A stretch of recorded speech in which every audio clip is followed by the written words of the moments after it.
Karibu sana Swahili Likapu, na kama unapenda hichi ambacho tunakifanya, tafadhali usiache kusubscribe channel yetu ili usipitwe na movie zetu mpya tunazokusogezea moja kwa moja kupitia hapa Swahili Likapu. Sasa movie yetu inaanza, tunamwona kijana mmoja wa kuitwa Jin Hao. Huyu yeye alikuwa ni fundi simu na ana kiduka chake fulani hivi ambacho kinamuingizia senti za hapa na pale. Lakini kijana Jin alikuwa hapati kabisa hela ya kutosha ya kukizi mahitaji yake binafsi kama vile kulipa kodi, kula na mambo mengineyo. Ila swala kubwa kwa kijana Jini ilikuwa sio yeye kulipa kodi wala yeye kupata hela ya kula, ila issue ilikuwa ni kuhusu mdogo wake wa kike aliyeitwa Tong Tong, ambaye aliachiwa na mama yake aliweza kufariki, na mbaya zaidi mdogo wake alikuwa na matatizo ya kiafya na inahitajika hela kwa ajili ya matibabu. Na mdogo wake huyo alikuwa anasumbuliwa na matatizo ya moyo na alikuwa anahitajika hela kwa ajili ya kufanyiwa upasuaji wa moyo. Kiukweli yeye na mdogo wake wanapitia maisha magumu sana, ambapo baba yake mzazi aliwaacha, lakini kwa upande wa mama yao alifariki na kumwachia mdogo wake aweze kumlea toka akiwa mdogo. Kwa hiyo yeye ndo kama baba na yeye ndo kama mama, na umri wake ni miaka 20 tu. Sasa sio poa huku kwetu kibongo kijana wa miaka 20 usikute bado yupo nyumbani kwa wazazi wake na anaendelea kunyonya maisha bwana. Lakini kwa kijana Jini Hao mambo yako tofauti kidogo. Yeye ni kama kichwa cha familia, anasimamia maisha mazima ya dada yake, ajue kula yake, vaa yake, lakini pia ajue nini wafanye ili waweze kutoboa kwenye maisha pale. Siku moja Jin alimpeleka mdogo wake kwa daktari kwa ajili ya kutazama tatizo linalomsumbua. Maneno ya daktari pale yalikuwa ni magumu kweli kwa kijana wetu Jini. Daktari alisema mdogo wako inabidi afanyiwe upasuaji haraka sana, na upasuaji huo inabidi ufanyike ndani ya miaka 2, kwa maana kwamba ugonjwa wa mdogo wake asingeweza kutoboa ama kuvuka hiyo miaka 2. Lakini pia daktari akamwambia kijana kwamba gharama zote za matibabu ya mdogo wake ni yuan 700,000 pesa yao ya China hiyo, ambayo hii sasa tukija kwenye zile pesa za sasampa ambazo msanii wetu aliweza kuziimba inafika zaidi ya milioni 200. Na hapo hebu jaribu kufikiria kazi anayoifanya kijana wetu ya ufundi simu mtaani na kiasi ambacho ameweza kutegewa na daktari kwa ajili ya kumfanyia matibabu mdogo wake. Swala hili lilimchanganya sana pale kijana Jini, kwa sababu alikuwa ajui atapata wapi hizo pesa. Imagine hela tu ya kula na kulipa kodi ilikuwa ni mzigo kwa upande wake, na sasa linakuja jambo zito kweli ambalo linahitaji pesa nyingi zaidi ya milioni 200. Sio poa mtu wangu. Baadaye jioni wakati wanapiga story pale na mdogo wake, simu ikaingia na ilikuwa ni simu ya rafiki yake. Na rafiki yake alimwambia kwamba amfuate chapu, kuna mchongo.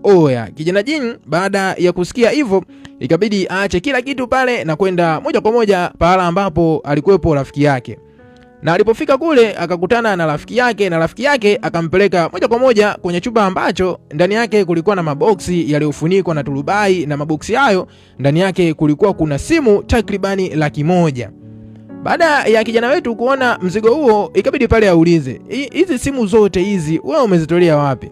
Rafiki yake akamwambia hizi simu zilikuwa ni za mfanyabiashara mmoja ambaye kwa sasa yupo gerezani kwa miaka 2, na hizo simu zilikuwa zinasafirishwa kupelekwa nchini Italy, lakini kwa bahati mbaya hazikusafirishwa kwa sababu zilifeli kupita kwenye masuala mazima ya quality control, yani masuala mazima ya TBS ya huko nchini kwao China. Na mmiliki wa hizo simu hajalipa kodi ya eneo hilo la godown ambalo ameweza kuhifadhi hizo simu kwa muda mrefu sana, na simu hizo zipo hapo zinaendelea kupigwa tu na vumbi. Na rafiki yake akamwambia hizi simu nitakuuzia kwa pesa kidogo kama yuan 100,000, ambayo hii ni sawasawa na kitu kama milioni 33 kwa pesa za sampa bwana. Kwa upande wa Jini akaona hili ni bonge moja la dili na linaweza kumpeleka mjini na kutoboa maisha, na kubwa kuliko ni kuhusu hali ya dada yake ambaye anahitajika kufanyiwa matibabu. Kwa kuwa muda ule hakuwa na pesa, kijana Jini ikabidi achukue simu moja kwa ajili ya kwenda kuifanyia majaribio kama kweli itafanya kazi, asije akaingizwa mjini kama wenzetu wa pale Kariakoo. Unajua tena ukiwa mshamba lazima wenzetu wa Kariakoo kuingize mjini bwana, au sio? Kwa hiyo kijana Jini aliona bora kwanza achukue mzigo mmoja aende akaufanyie marekebisho kabla ya kuja kuchukua mzigo wote wa simu. Na aliporudi nyumbani Jin akapambana na ile simu usiku kucha kwa kuifanyia marekebisho ya kutoa pati zote kwenye simu, kusafisha, lakini kuunganisha tena simu. Baada ya jitihada zote hizo ambazo aliifanya kwenye ile simu, uwezi amini mtu wangu, simu ikaja kuwaka bwana. Baada ya kujihakikishia kwamba ule mzigo uko poa, kijana jini asubuhi yake akaenda moja kwa moja benki kwa ajili ya kuomba mkopo ili akachukue mzigo wote wa simu. Na uwezi amini pale benki wakakubali na kupa mkopo pale. Na muda huo akakimbilia moja kwa moja mpaka kwenye maduka ya simu, lakini ni yale maduka yanauza zile simu used. Kisha akamwambia muuza duka pale kwamba ana simu hizi hapa na atazifanyia marekebisho na atamuuzia yule muuza duka hizo simu kwa bei ya nafuu. Yule muuza duka akakubali, na Jing alipokuja kupiga mahesabu baada ya mzigo wote kuweza kumuuzia yule muuza duka, ilikuja kama yuani milioni 1, ambayo hii ni sawa na kama milioni 300 hivi kwa pesa za Sampa bwana. Kijana jini alifurahi sana pale kwa sababu hiyo hela ingetosha kabisa kulipia matibabu ya dada yake na maisha mengine yakaendelea. Baada ya wiki kama 2, serikali ikaja kutoa tamko kwamba simu zote used na zile rifabu haziruhusiwi kuuzwa tena nchini, na ukifanya hivyo ni kinyume cha sheria.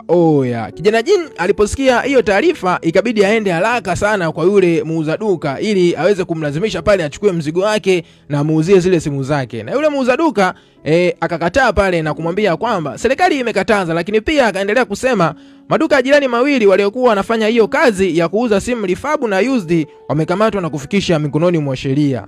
Jini alichanganyikiwa sana pale, akaona kama dunia yote inamwangukia yeye, na akaona kama vile ng'ombe maskini azai. Hiyo hela ya kuuza zile simu alikushaweza kupigia mahesabu kuhusu matibabu ya mdogo wake, lakini mbaya zaidi kijana jini aliweza kuchukua mkopo kwa ajili ya kwenda kuzinunua zile simu kutoka godown kule, kama unakumbuka. Akiwa elewa afanye nini pale, akapata wazo moja. Asubuhi yake ilipofuata akaona aende kwenye ile kampuni iliyotengeneza zile simu. Jamaa akakutana na meneja wa ile kampuni na kumwambia, nitawauzia spare za simu zenu hizi hapa kwa gharama nafuu, na wao watazitumia kwa ajili ya kutengeneza simu nyingine. Yule meneja alikataa na kumwambia kuchomoa vifaa kwenye simu inaweza kusababisha defect, na simu ikipelekwa kwenye mamlaka ya kudhibiti ubora, yani quality control ama TBS ya huko nchini China, inaweza TBS wanaweza kukataa bwana. Lakini jini aliendelea pale na kumshawishi meneja, akiamini ya kwamba hii ndio karata yake ya mwisho, lazima meneja akubali kuchukua simu zake, la sivyo nimeisha mimi. Kwa hiyo kijana jini akaendelea sana kumshawishi pale meneja, ila meneja akaendelea kumkataa mshikaji pale na kumwambia hilo swala haiwezekani. Ila kijana jini yeye akasema inawezekana, na mwisho wa siku meneja akamwambia achukue simu azipeleke TBS ya huko China. Sasa ikipita yeye azilete, atakuja kuzinunua. Jini akaona hii ndio fursa sasa. Usiku ule kijana wetu hakuweza kulala kabisa, akafanya kazi ya kuachanisha zile pati zote za kwenye simu mpaka asubuhi, kisha asubuhi yake akazipeleka TBS. Uwezi amini mwanangu, spare zote ambazo kijana wetu jini aliweza kuachanisha kwenye ile simu ziliweza kupita TBS kwa 100%. Jambo lile liweza kumfurahisha sana mshikaji, akaona njia ya mafanikio inaanza kuwa nyeupe kwa upande wake. Na hapo akakimbia moja kwa moja kwenda kwa yule meneja na kumwambia amefanikiwa na aweze kununua zile simu zake. Uwezi kuamini mtu wangu. Meneja akamkataa jini pale, akamwambia nilikwambia uzipeleke TBS na sio kwamba nitazinunua simu zako. Kijana jini baada ya kusikia maneno hayo kutoka kwa meneja alikasirika kinoma pale, akaanza kufoka sana pale. Ofisi nzima watu wote wakawa wanamwangalia jinsi anavyopayuka pale na chamba umbea kwenye ofisi za watu.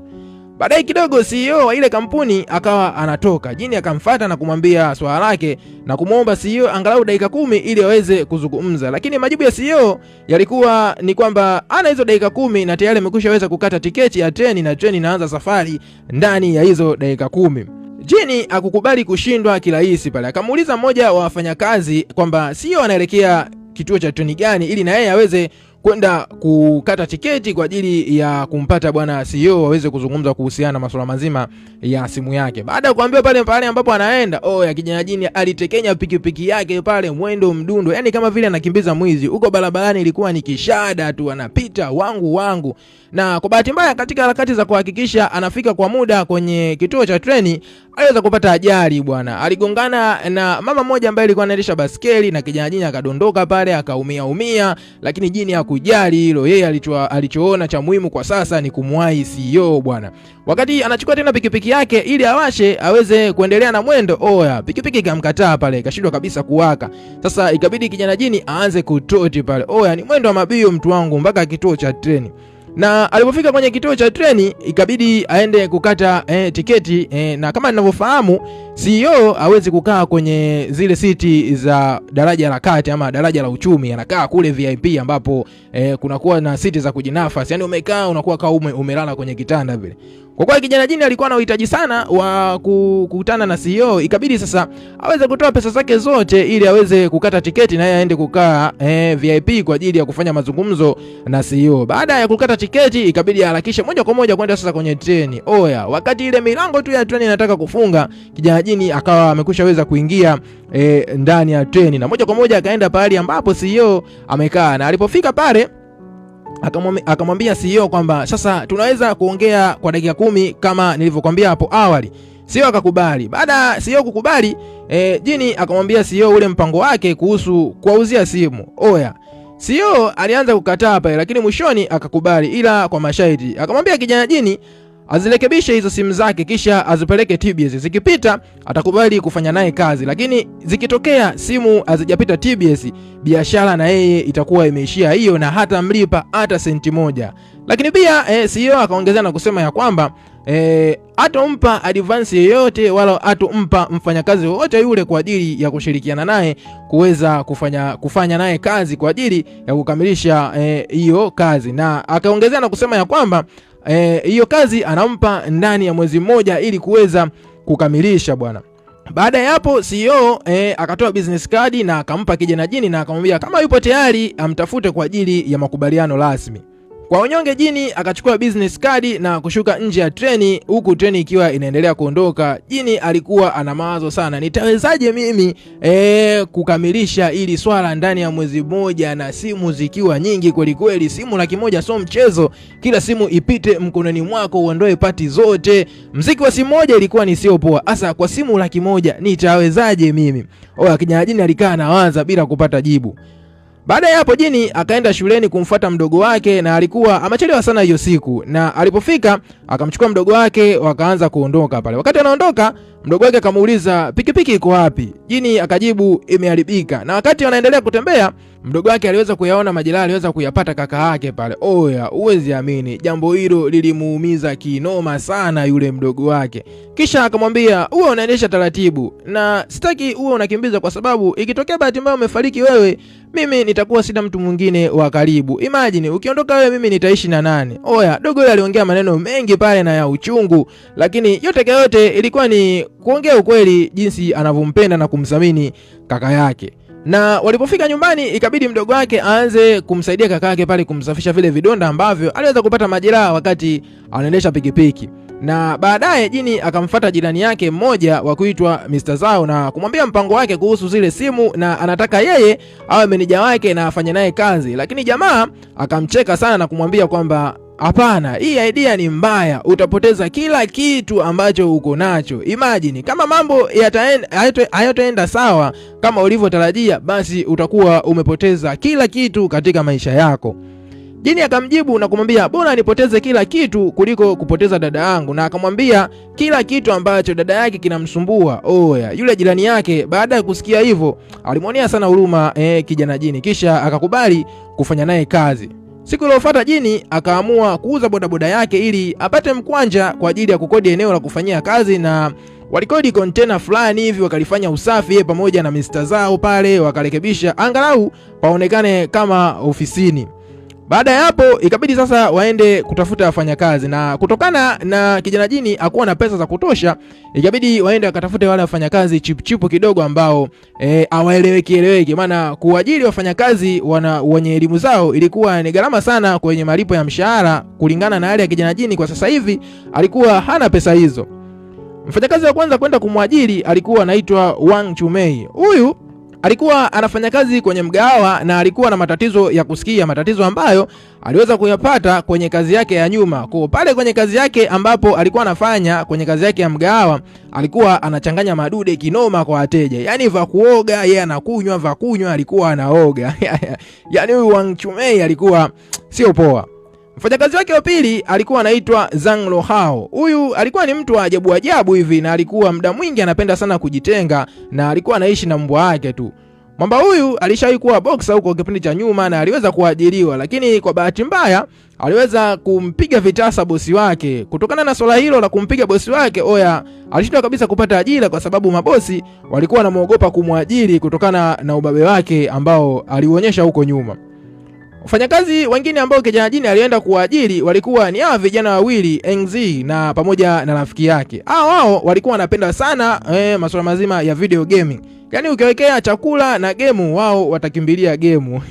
Yaani hao vijana walikuwa hawana akili kabisa. Baada ya kuwapata wafanyakazi hao, ikabidi aanze kutoa mafunzo pale jinsi ya kutoa spare part kwenye simu, na baadaye wakaongezeka majirani zao wawili ambao walikuwa ni wazee ambao walishastaafu huko nyuma, na wakajoini kwa ajili ya kumpa kampani kijana jini baada ya kusikia story ya maisha yake. Sasa jini hakuwa na hela kabisa ya kuwalipa wafanyakazi wake ambao aliwaajiri kwenye ile kampuni yake. Ikabidi sasa yeye akaombe kazi ya kusafisha vioo kwenye magorofa ili mshahara atakaopata autumie kwa ajili ya kuwalipa wafanyakazi wake, lakini pia autumie kwa ajili ya kulipia lile eneo ambalo walikuwa wanafanyia kazi, ama lile eneo ambalo walikuwa wanafanya kama ofisi ya kurekebisha zile simu. Sasa jini alikuwa anafanya kazi ya kusafisha magorofa mchana, na usiku alikuwa anafanya kazi ya kurekebisha simu zake. Yaani alikuwa anafanya kazi kwa takribani masaa 20 na alikuwa anapumzika masaa 4 tu.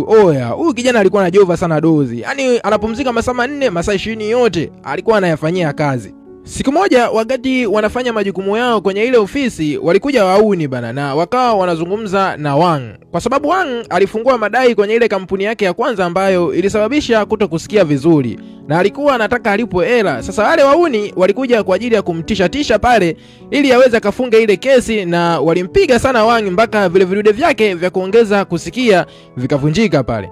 Hilo jambo lilimkera sana jini, na akaenda moja kwa moja kumkita bonge moja la teke yule jamaa ambaye aliweza kumpiga Wang.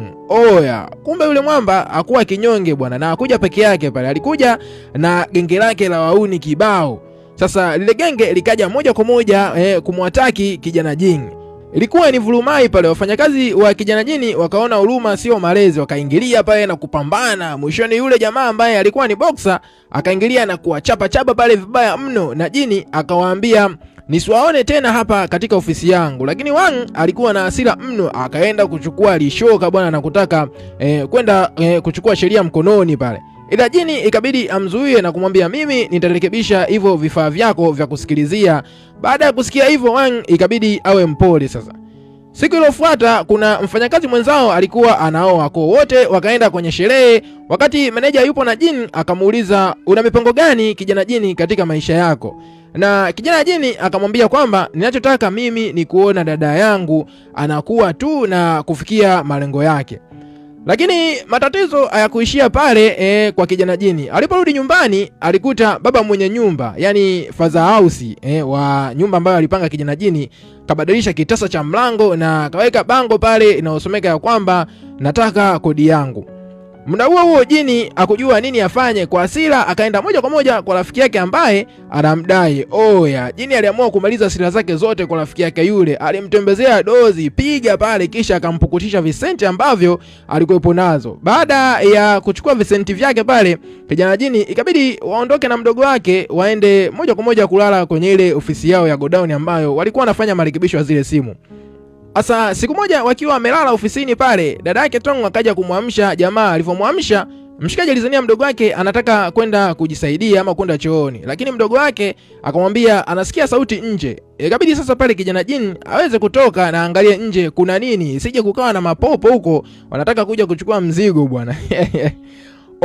Ile kutoka tu nje uwezi amini, kumbe kulikuwa na majamaa wawili walikuwa wanaiba zile simu zake.